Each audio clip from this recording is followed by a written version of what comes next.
Beautiful oak-lined road leading into the park. We call this a canopy road.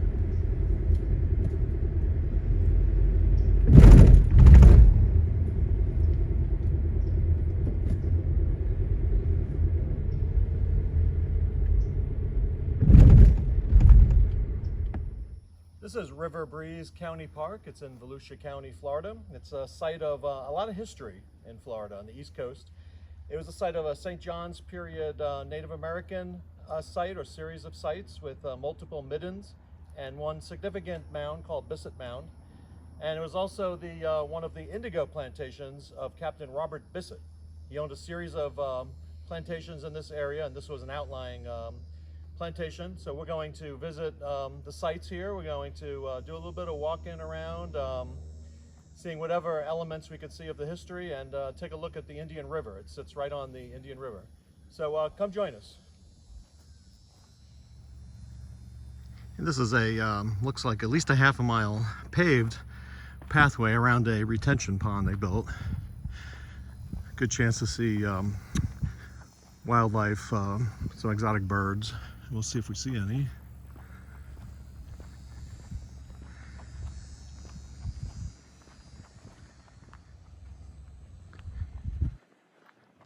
We continue to make our way around the circuit of the retention pond.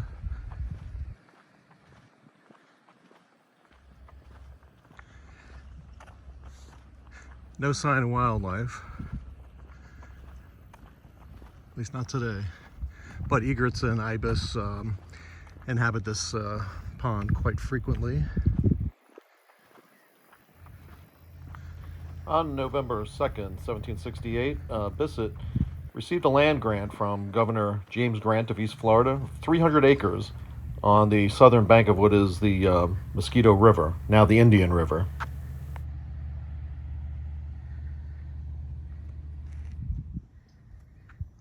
And this interpretive sign is entitled "A Walk Through Time, 3,000 Years at Riverbreeze Park." And they discuss the St. John's period habitation with the Bissett Mound and the other shell middens. It's shell and black earth middens, which we will see shortly. And the British occupation from the 1760s and 1770s. Very short period of time. And this was not the main plantation site of Captain Robert Bissett. This was one of the outlying farms he had. He had a series of plantations in this part of Florida, and this was occupied by an overseer and a few other laborers and some slaves.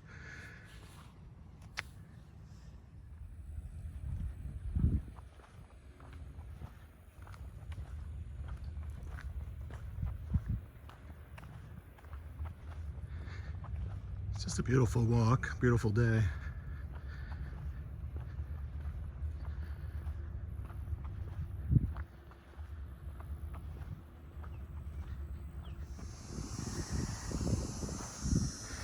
Off the side of the path is the remains of one of Bissett's canals for his indigo plantation. Today this canal is fed by the retention pond. It's very tannic waters.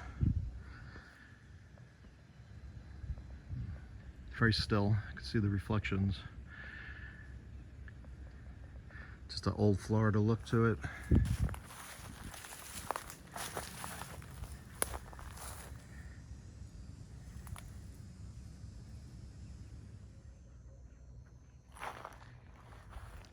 And Bissett Mound is located right back here. See the beauty berries.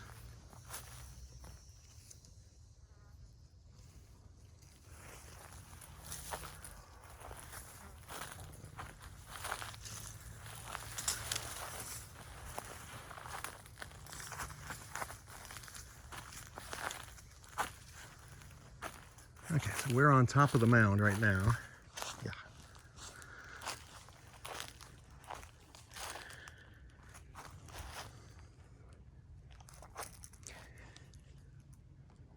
There's a little creek that runs right next to the mound.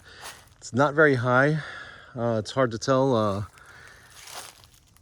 Might be like 10 feet elevation going down to the creek. And there are, you can see some of the shells.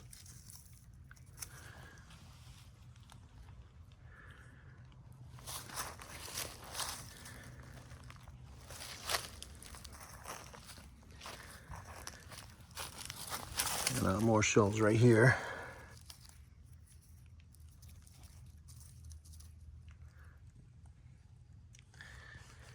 And it's covered with dirt. It's a shell mound, shell midden.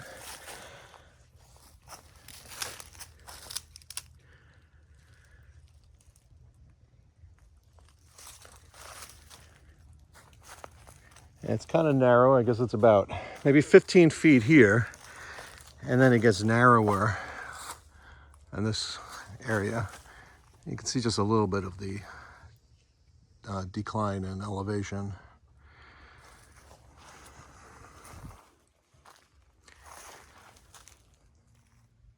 In the center of the park, it preserves several smaller middens and some of the indigo plantation work sites from the 1760s and 1770s. And we'll try to explore that a little bit.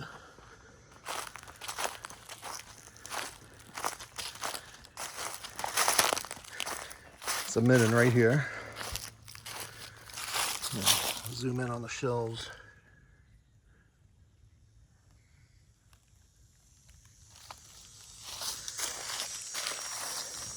And this is very extensive here. It looks like kind of circular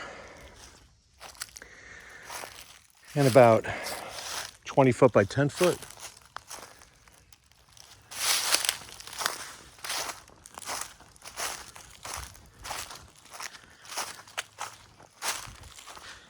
The indigo plantation ruins from the Bissett plantation is one of his out farms. Those are buried underground. They'd done some excavations and then covered them up.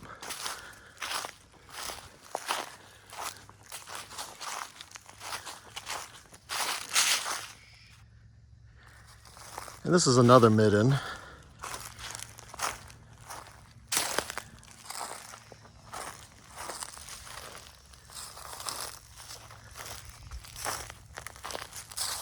I'll show you some of the oyster shells here.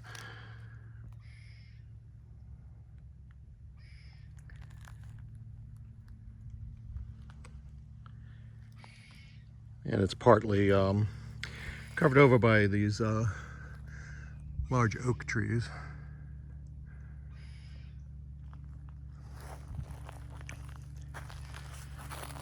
And some of the Indian midden here. It's slightly raised above ground, just a few feet. And I get some of these oyster shells here.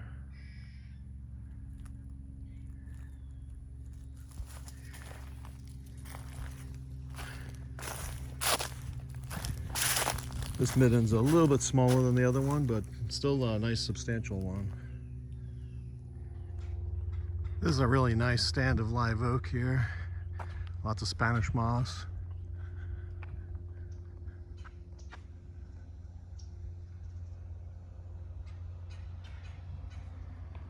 This is an interesting oak. It looks like it's really leaning out.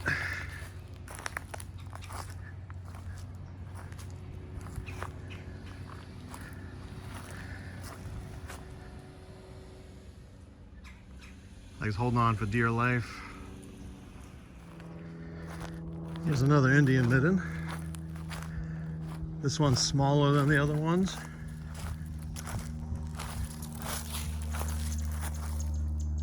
You can see all the shells.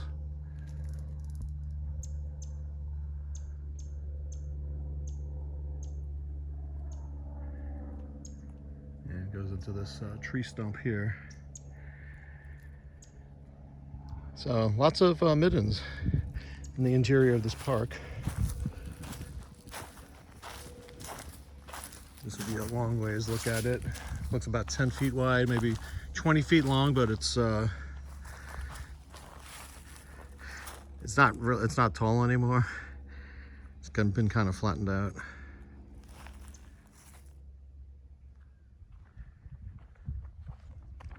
We're going to take a walk out on the boardwalk into the Indian River and take a look back at the plantation and ancient Indian site. A little more about Bissett. His primary plantation was Mount Plenty, but he also owned a total of 9 tracts of land totaling 9,550 acres and owned 116 slaves. All right, nice pelican here. Zoom in on him.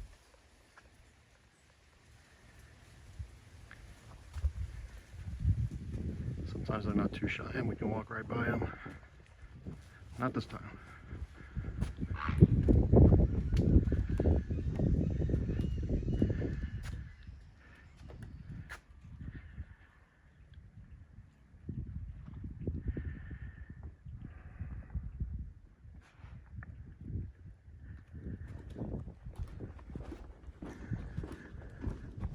A really big dock, very wide walkway. Bissett was a loyalist during the American Revolution, and he signed an oath of loyalty to King George III in 1776.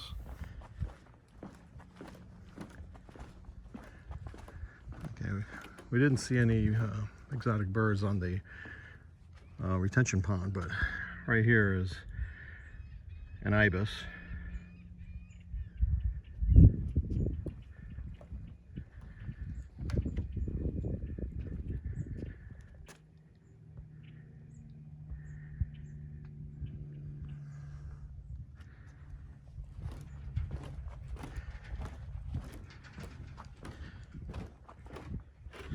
It's rather shallow out here. I would say it's probably 4 feet, maybe 5 feet. Could be 3 feet.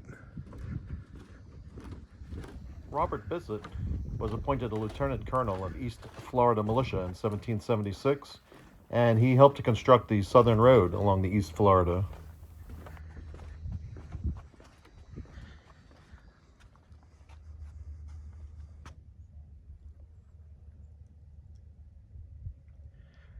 Good view of the Indian River. The other side of the river seems wild. I think it's part of the Merritt Island National Wildlife Refuge. If it comes up this far, I don't know. If not, it's just either difficult to build on or protected. So Bissett's plantation was raided by Spanish privateers during the American Revolution. The Spanish stole 18 of his slaves and kind of destroyed his indigo plantation. At the end of the war, when the British lost, Bissett refused to take a loyalty oath to the Spanish crown. He ended up moving back to the West Indies in the spring of 1784.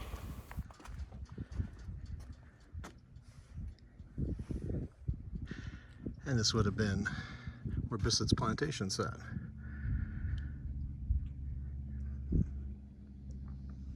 And before that, the St. John's Indians, Native American habitations.